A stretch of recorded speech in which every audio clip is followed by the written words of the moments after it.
All right. So, I'm gonna do a reaction video for New Jack City, a hood classic. If you ask me, but if you can't tell by now, the last video I uploaded was about it was Futurama, but before that, oh excuse me, man. Woo.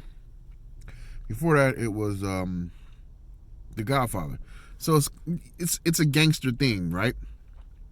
So I didn't want to take the same route I took with horror. I wanted to just just look at some good movies that represent gangsters. You know what I mean? So I start off with Godfather, and this one is the second one I chose is New Jack City. Now, looking at it as a perspective of gangster,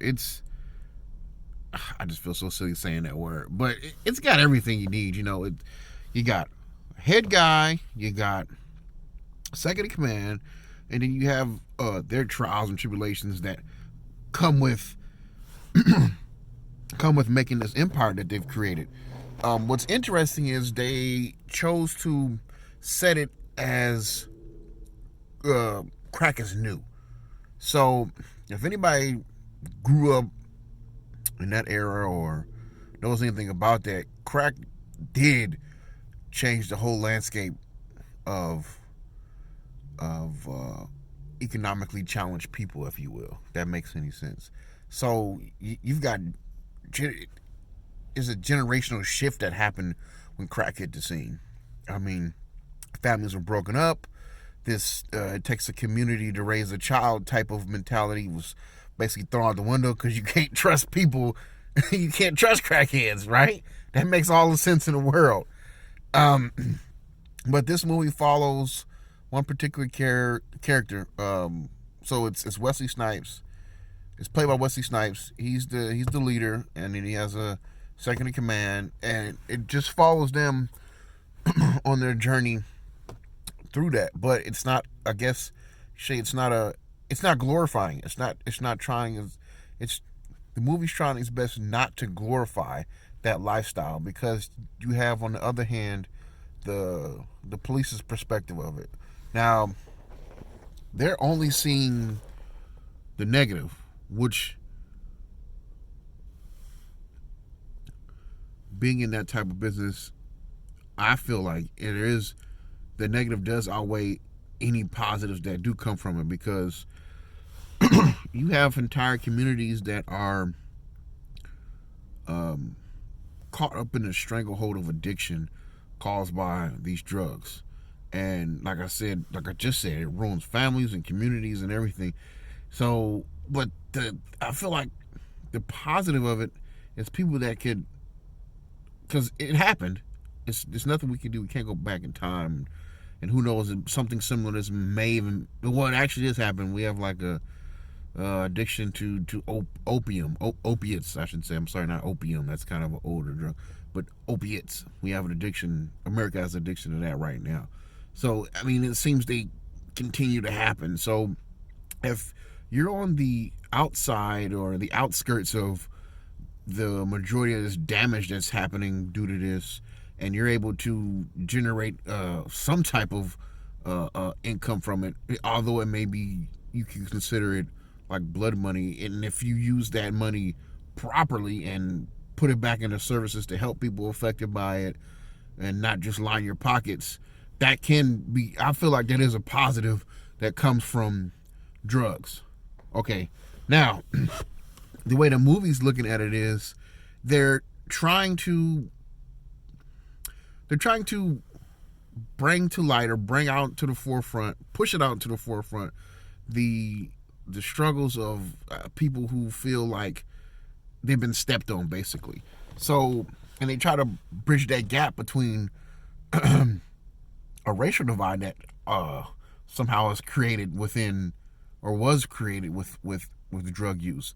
Well, this is a primarily black drug. This is primarily a white drug. This is primarily a whatever. You see what I'm saying? There's always it seems like that always comes up. There's some type of racial divide that's created based on whatever's going on at any particular time. They try to do that. Now that's the good of this movie. You know, you got these two guys on the street side. You get the idea. You don't have to. They're not mass. They're not. My words are really tied up here. I'm trying to say what I want to mean. Oh God, I'm trying to say what I mean here.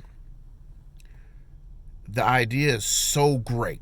Like this movie is such a great idea for a movie, but the execution is similar to my speech. It's just all over the place. Like for instance, I'll jump to the law enforcement side. You got two guys. They do a horrible job of setting the characters up, but you get the idea. They're both outcasts as far as in the police. They're both outcasts as far as the law enforcement side is concerned. Nobody wants to work with them. One's whack, one's black, one's white. So there's tension right there. They try to build that, but they do a horrible job of that. And then it's like these two guys are. Every time they're in a room, they're going at one another, and it's like you haven't done anything to build up their dislike for one another. You're just like, oh, I'm white, so I hate you. Oh, I'm black, so I hate you.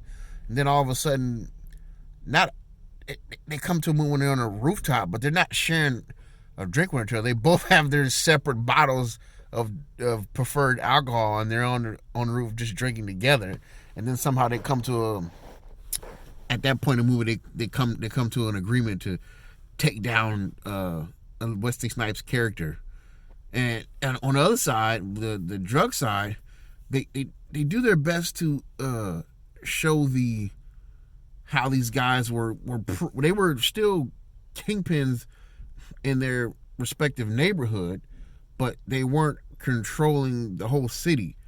They do a decent job of explaining that. You have two guys on that side too, so in a way this movie is almost a bromance. In a way, you think about it, in a way it's almost a bromance. So you got those two guys doing their thing, and what else breaks them up? What else do you think will cause two guys to butt heads? A woman. Oh God, she had the best name in cinema ever. The best name ever, Uniqua. Yeah, that was a character's name. She was a stripper. Oh man, that's funny. But I wouldn't say she was the downfall of those two, because they already had. They didn't do. See, that's another thing. They didn't do a good job of showing how the second in command felt like he was wasn't appreciated. But the way they explain this is they explained it. And I don't like watching a movie and having the characters go, well, I feel underappreciated. How about you set it up to where he does something and he makes a face, or he does something meaningful for another character, and the character doesn't show any gratitude for it, and he makes a face, or she makes a face, whatever the characters are. Something that's subtle, but you continue to accumulate all these subtle events, and then it's like, oh, they really don't like each other. It's like, I like a slow burn. This one's kind of like, it's not even as in your face. It spells it out for you, and then you just watch the action. Which some of the shots are very well done. I have to admit that some of the shots are very well done. I can see why this movie was is a cult classic. I mean, it's not many movies that come out depicting life in places like where I grew up. Consider them the ghetto. I don't like using that word, but I just use the hood. There are plenty of places that are. There's not too many movies that depict the hood in any light, really. I mean, most of them depict it as some type of struggle where you come up from the bottom and you make all these strides and you get out, or you run, or you start running things or controlling that neighborhood. But this one took a different approach, and like I say, it's such a great idea, but the execution just isn't there. So that's where it falls it falls short for me. But I still like the movie. It's not. I don't hate the movie.